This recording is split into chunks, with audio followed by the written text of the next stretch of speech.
Please join me in the prelude. Arise with hope and shine with love. Shine forth with the wisdom of God. Arrive with mercy and shine with grace. Live in righteousness and peace. Arise with justice and shine with compassion. Radiate the brightness of Christ. I would invite all that are able now to please stand as we join together in hymn number 139 in the hymnal, The First Noel.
be seated.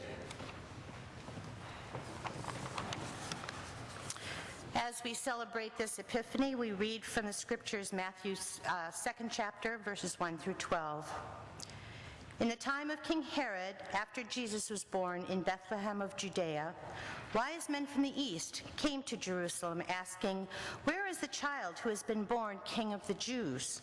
For we observed his star at its rising and have come to pay him homage." When King Herod heard this, he was frightened, and all Jerusalem with him, and calling together all the chief priests and scribes of the people, he inquired of them where the Messiah was to be born. They told him, "In Bethlehem of Judea, for so it has been written by the prophet, 'And you, Bethlehem, in the land of Judah, are by no means least among the rulers of Judah, for from you shall come a ruler who is to shepherd my people Israel.'" Then Herod secretly called for the wise men and learned from them the exact time when the star had appeared. Then he sent them to Bethlehem, saying, "Go and search diligently for this child, and when you have found him, bring me word, so that I may also go and pay him homage." When they had heard the king, they set out, and there ahead of them went the star that they had seen at its rising, until it stopped over the place where the child was. When they saw that the star had stopped, they were overwhelmed with joy. On entering the house, they saw the child with Mary, his mother, and they knelt down and paid him homage. Then, opening their treasure chests, they offered him gifts of gold, frankincense, and myrrh. And having been warned in a dream not to return to Herod, they left for their country by another road.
Wise men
Sinners in the hand of an angry God, right? Yeah, had to learn that one.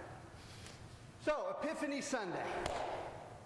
We started this celebration the first Sunday of Advent. We went through the season of Advent. We went through the season of Christmas, and now we kind of bring all that to a conclusion. And we do so with the coming of the wise men. Please note again, as you heard Kathy reading this, and as you look over it, nobody said anything about kings, right? It said wise men. Nobody said anything about three. It just said wise men came. We came up with this idea of three because it says gold, frankincense, and myrrh. So there must have been three, right? Now, who's to say that one person couldn't have brought two gifts? Who's to say one person couldn't have brought all three of them? We have expanded on that and filled it out, and it has become part of our tradition based upon stuff we made up. What are the names of the three wise men?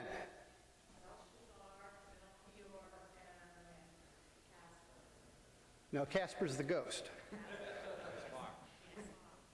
All right, that's right. Everybody familiar with that, right?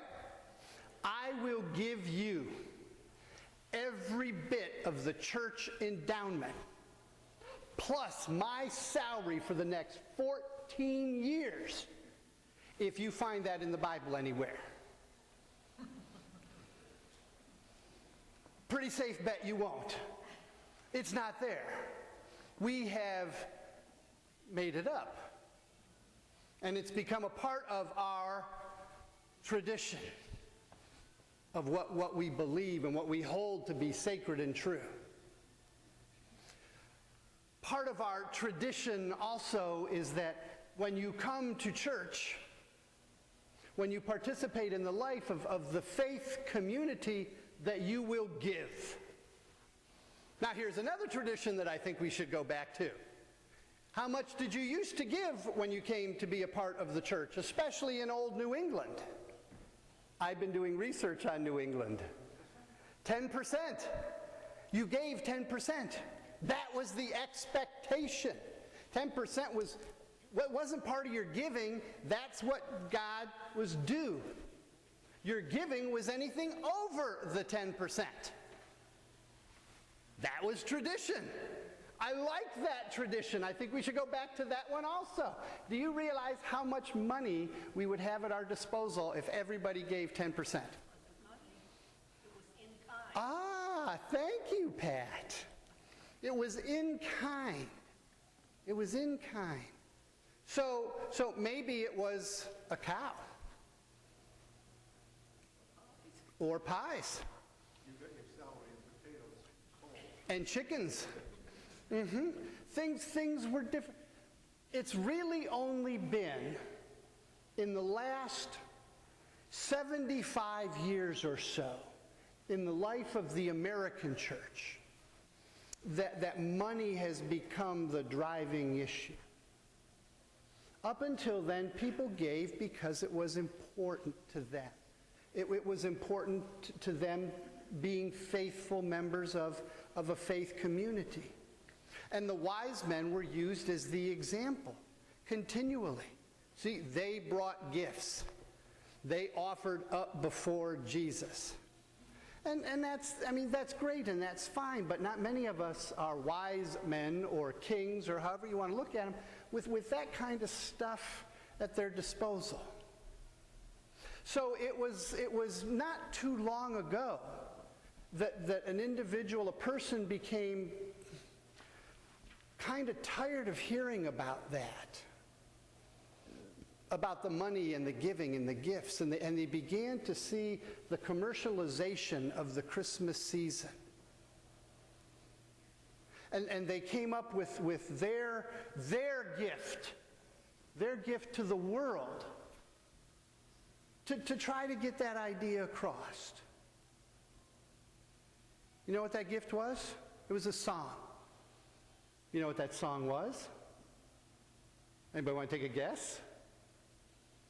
Little Drummer Boy. What's that song about? Yeah, because that's all he has is the drum.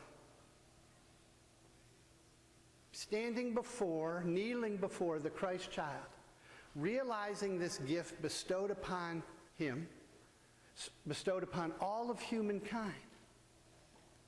Emmanuel, God with us in the presence of this child. And as the song says, I have no gold to, I don't got anything. I got this drum. I'm pretty good at it. So I'll play a little song for the baby. And he plays the song. And we all know how it goes. It's one of those songs that has become a traditional part of Christmas. And we hear it over and over and over again. Different versions and different modifications of it. Although I must confess that my favorite version of Little Drummer Boy, I just discovered 2 years ago. And now it's become my favorite song. It's Little Drummer Boy played by Ringo Starr, who is the drummer for the Beatles. I figure if Ringo can do Little Drummer Boy, then that's got to be the best version that's out there. But we hear them slow, we hear them reverent, we hear them jazzy, but we hear it played over and over and over again. And unfortunately, I believe, and a number of people that I think would agree with me, is that the Christmas season, from Advent to Epiphany, has become overtaken by the grandeur of the gifts of the three magi. The gold and the frankincense and the myrrh. The bigger the gift, the more expensive the gift, the more that shows how much I love you. Every jewelry store, the only way you can truly show the woman in your life that she is your very world is by buying for her the biggest, most expensive diamond you can find. Be that in a necklace or a ring. You really want to show the man in your life that he's it? Buy him a car. And not just a car, but a Lexus or a Mercedes or something like that, and have a big bow tied on it. So when he comes out, he sees this car with the big bow. We've been together for 38 Christmases. I never got a car. Every Christmas, before I wake Kathy up, I go downstairs and I look in the driveway. Every year, there's no car. 38 Christmases. She's never opened a huge box with diamonds in it, or a little box with huge diamonds in it. Now, I've tried to play sometimes, and you put something in the little jewelry box so they get it and they think, oh, this is it, and they open it up and it's a spatula or something. She did her hopes up. Never got the car. But never do I doubt for 1 second but that I am the love of her life, and she is for me. Some of the best Christmases we spent together were Christmases where we made gifts for everyone, including ourselves. And they weren't much, but do you know, to this day, I can still find in parents and in in-laws' houses the pillows that we made for them the very first Christmas. As I shared with the children, the Christmas ornaments that we treasure dearly, that get wrapped in bubble wrapped and are secured as much as we possibly can. The ones that bring tears to our eyes every year when we put the same stupid ornament up are the ones that the kids made for us in school or made at home and gave to us. I have a Santa Claus that Bethany made for me when she was in 2nd grade. It's a felt Santa figure that she stuffed with cotton and sewed all together and made the little hood, and the head was an apple core. This apple core is now 28 years old and probably gives off fumes that are toxic, it's so bad. But every year it is right at the center of my Santa Claus collection, and anybody that came or ever comes to one of our Christmas open houses, you can see right where that is. We have, over the years, especially in Western culture and in the United States, have developed a culture of grand and huge and expensive gifts. And just once, I pray for the courage that when Christmas Day comes, not to have gift one under the table, under the tree. That the gift being having friends and family around the table, sharing time and memory and love together. To wait until Epiphany Sunday and to share gifts then, just as the wise men shared their gifts with the baby Jesus. And not gifts of gold and frankincense and myrrh and cars and jewelry, but gifts of songs, gifts of poems, gifts of artwork, of photographs taken of a place that reminded me of that particular individual. Things that if you took them to a store or a pawn shop to have them valued, they would laugh at you. But that years down the road, the person that received the gift would look at them and remember the day that they received that gift. Remember the love that was behind it and the times that we spent together. As we prepare to go into the new year, I would like to see us as a congregation become more and more like that. Now, this is where we look over and you can tell all the people that will be on the finance committee, because they'll be the ones whose head will hit the ground when I say this, when they pass out. But the money is not important. The money will take care of itself. The things will take care of themselves. What needs to be taken care of and cherished are the people. And that's not done with huge gifts, financial. That's done with huge gifts of love and of heart. That's done by sharing who you are, by sharing the gifts that God has bestowed upon you. And I don't care how young you are, I don't care how old you are, you have gifts and graces to share. You have that song to bring. You have that drum and that gift and that talent that you can share with the church, with God's creation, with the Christ child.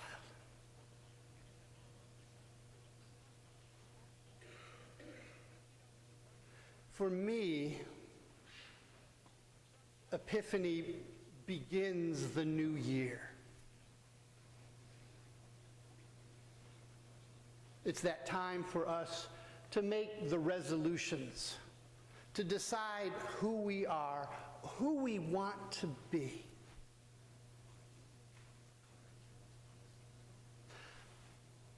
I think, and we're at a definite disadvantage here, because this is the proverbial preaching to the choir. Because I know the people that are here are the ones that keep things going. So please, please, please, zero offense, I'm talking big picture, okay? I think we've forgotten who we are. And I think we've forgotten what we're about.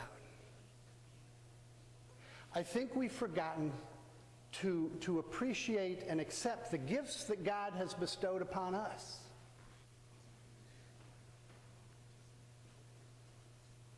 I think we've gotten tired and worn down. We've been marching, following this stupid star for how many years, and we're ready to see something happen. I think this is the year that it does. I think this is the year that we recognize, that we claim our gifts, individually and as a congregation. I think this is the year that we truly realize just how blessed we are. No, we don't have a ton of people coming in every Sunday. No, we're not filled up. But we have got an unbelievably faithful core. And last year we brought in 11 new people to be a part of the life of our church, and a good number of them are jumping in and trying to find places to fit in. We're never, ever, take it to the bank, write it down, I said this, we are never going to fill up the sanctuary and the balcony. Those days are gone for most churches. But we can provide the gift. We can lay it before the Christ child. We can offer it to God, the gift of our faithful service, of our dedication and our trust. Trust in the God who put that star out there for the wise men to follow. The trust of the wise men that looked at it and said, there's something under that and we're going to go. And then the trust that said, they're just in this old dilapidated house, but this is the one that we've heard about. This is the Son of God. This is the one that we present our gifts to. This is the year that I challenge all of us to discover what gifts we have and discover how best that we can lay them at the foot of the manger. How we can honor the Christ child. How we can truly give thanks to the God who has blessed us with so much and blessed all of humanity with that child. It's not how big. It's not how expensive. It's not the monetary value. It's the love in which the gift is considered. It is the love in which the gift is nurtured. It is the love in which the gift is given. May we give thanks to God, and may we offer gifts at the manger that show, truly show, our love. So that when people look, they'll know who we are. More importantly, they'll know whose we are. Amen.